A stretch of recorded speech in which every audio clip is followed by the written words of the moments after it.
So, hey guys, I am here to do my review of SuperBoy issue number 7 for you guys. So in the last issue of SuperBoy, we actually, learned some valuable, important information from Supergirl, while Superboy and Supergirl were fighting against each other in that last issue.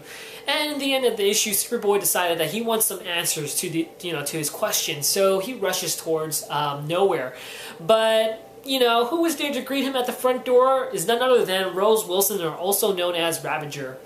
Now, in this issue, beginning of this issue, Ravager gets her face kicked in. Either she gets punched or kicked in the face, but she flies through the wall of the Nowhere facility into the main, hallway of there, and then, Superboy tells Rose, "Get out of my way," and he rushes towards, towards everybody and runs into the hallway, and then he uses his tactile telekinesis to see how many people are in the facility and tries to find a way to evacuate everybody safely without destroying or hurting anybody.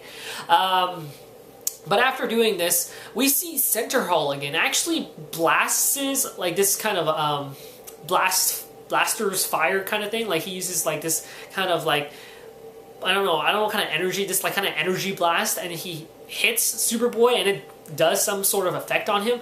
But then in the end, Superboy uses his TK power, and I guess he overrides everybody's guns and they explode. And then he does the same thing with Center Hall again. In the last couple of issues, we saw his suit overload and he sort of, I guess, exploded, or it just overloaded and whatnot. And it happens again, and I'm just like, did you not learn from your first mistake? Did you think that, Superboy was going to get hit and he's not going to fight back? Like, what? Really? I just felt like, oh, okay, well, I guess you didn't learn from your first mistake. Shame on you, fool me once, shame on you. Fool me twice, shame on me. So, that's where that comes from. But after that, Superboy's sort of wobbly, he's walking down the hallway, but he notices this, he starts hallucinating, I guess. He saw, this random street in the hallway that says, "No, don't do it, Superboy, we will help you, come with us," or something like that. And Superboy's like, "Oh, I'm probably just, I'm just seeing things, it's probably from those energy blasts that just made me, confused, or I don't know what's going on." And then later on, he stumbles upon this pod, or this casing, and he notices the word number 2 on it. And then he's like, "Oh, what was this?" He's like, "Oh, is this a second clone? Am I a second clone? So technically there's supposed to be a first clone?" And then we see this shadowy figure, and his voice sounds it doesn't have a sound, but I imagine it to be some kind of grumbly, like some kind of monster type kind of voice, because he's just sitting there slouched in his chair, and he's all covered in shadows. And then he's all like, he just found out that he's the second clone, but he doesn't know about the first one. He doesn't know what I've done with the first one. He sounds so creepy, and he sounds to me, he reminds me of some kind of creepy kind of creature, like Skeletor or something like that. He's just sitting on his throne and, tapping his fingers. But yeah, that's just my impressions of this character. But yeah, after this, Superboy has let his guard down already, and Rose Wilson comes along and fires at him with this kind of green gun thing, like this green energy beam. And it hits Superboy, and, Rose says that this is actually some meteor rock. So this is actually a kryptonite gun that she fired at Superboy, and it seemed like it took him out, but it actually didn't work.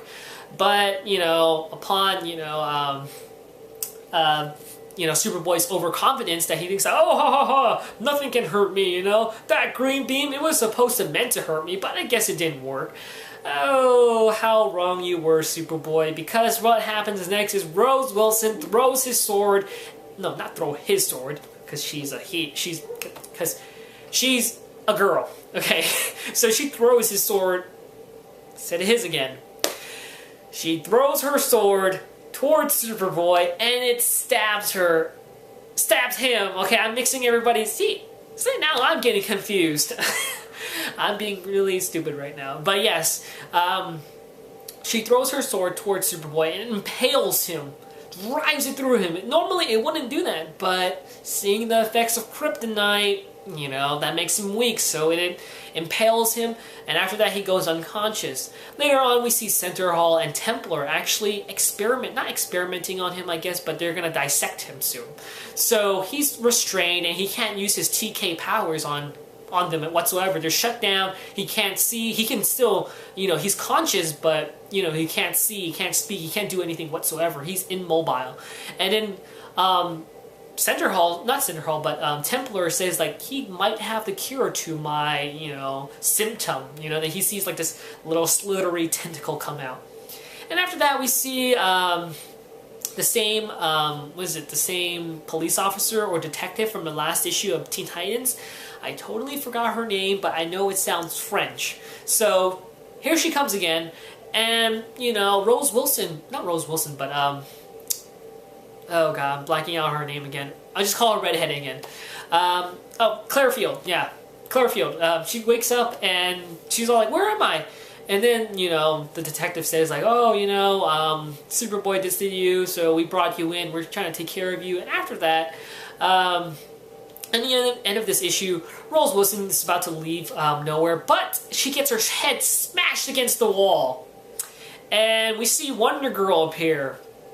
Now, as we all know, in Teen Titans, next issue, we are going to see the Teen Titans infiltrate Nowhere, and they're going to rescue Superboy or take him along with them and take out Nowhere at the same time, which is pretty interesting. So, you know, this issue is going to be, or the end of this issue is going to be picked up, you know, in Teen Titans. So I can't wait for that. Now, like I said, there are a lot of things that happen in this issue. Number one, we see the effects of kryptonite, you know, towards Superboy. It might not make him, like, weak or drowsy like Superman when he's, you know, exposed to kryptonite. He wobbles over and he's all like, oh my god, what's going on? Like, he's really weak. For Superboy, he's half human and, you know, half Kryptonian. So, kryptonite does affect him on his Kryptonian side. But in a way, it doesn't really, like, make him, like, really weak. He can still fight. It's just that his body is still, you know, penetrable. You know, he can still get stabbed and whatnot. That's what happens. And yeah, and then we see the redhead doctor, Clairfield, I think. That's her name, Clairfield? God damn it. See, this is why I don't like so many characters. But yeah, she wakes up and hopefully maybe she plays part in this too. Maybe she might come and save Superboy and take out Nowhere too, because that was her original plan in the first place. And will we see Rose Wilson join the Teen Titans? Or will she have any thoughts about joining them after the Teen Titans infiltrate Nowhere and save Superboy? What will happen next? Because we all know Ravager is actually part of the Teen Titans. So many questions to be answered, so many elaboration and speculation here. We'll see in the next issue of Teen Titans and Superboy. I hope you guys find this review enjoyable and helpful, and thank you for watching, and I'll talk to you guys later. So, see you guys.